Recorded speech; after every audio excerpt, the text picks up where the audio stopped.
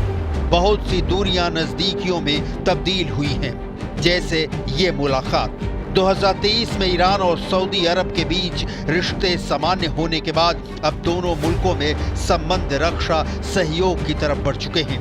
Tehran पहुंचे Saudi अरब के सेनाध्यक्ष जनरल फैयाद अल रुवैली ने ईरान के सेनाध्यक्ष मेजर जनरल मोहम्मद बागेरी से मुलाकात की।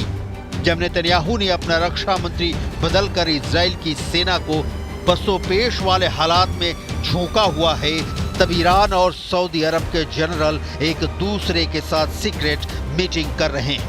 ट्रंप के आने के बाद वाकई पश्चिम एशिया में बहुत कुछ बदल रहा है। अब्राहम अकॉर्ड्स यानी वो समझौते जिसके तहत इजराइल के साथ अरब वर्ल्ड के कई देशों ने तेल अवीव के साथ राजनयिक संबंध कायम किए हैं। इसकी शुरुआत ट्रंप ने ही कराई थी, जब अपने पहले कार्यकाल में उनकी पहल पर यूएई यानी संयुक्त अरब अमीरात, सूडान, मोरक्को और बहरीन ने इजराइल के साथ अपने रिश्तों की शुरुआत की। इसके बाद ऐसा लगने लगा कि पश्चिम एशिया में अरब मुल्कों के बीच सबसे बड़े खिलाड़ी सऊदी अरब के रिश्ते भी इजराइल से सामान्य हो सकते हैं। लेकिन अब फिलिस्तीन को लेकर इजराइल और सऊदी अरब में जो दूरी पहले से कायम थी, वो बढ़ती नजर आ रही। सऊदी अरब बार बार कह रहा है कि गाजा में बमबारी बंद हो और नया फिलिस्तीन देश कायम किया जाए। इजराइल इसके लिए तैयार नहीं, लिहाजा तब तक दोनों के बीच संबंध बनेंगे इसकी कोई गारंटी नहीं है। मार्च 2023 में ईरान के साथ रिश्ते सुधरने के बाद सऊदी अरब की सीरिया को लेकर भी नीति बदली है और अब सीरिया के राष्ट्रपति बशर अल असद सऊदी अरब के दोस्त बन चुके हैं। तस्वीरें तो यही बताती हैं।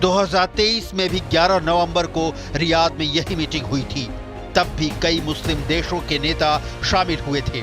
तब भी मुस्लिम देशों ने एकजुट होने और इजराइल पर पाबंदी लगाने की मांग की थी। लेकिन पिछली बार के मुकाबले इस बार अरब देशों के शब्द इजराइल को ज्यादा परेशान कर सकते हैं।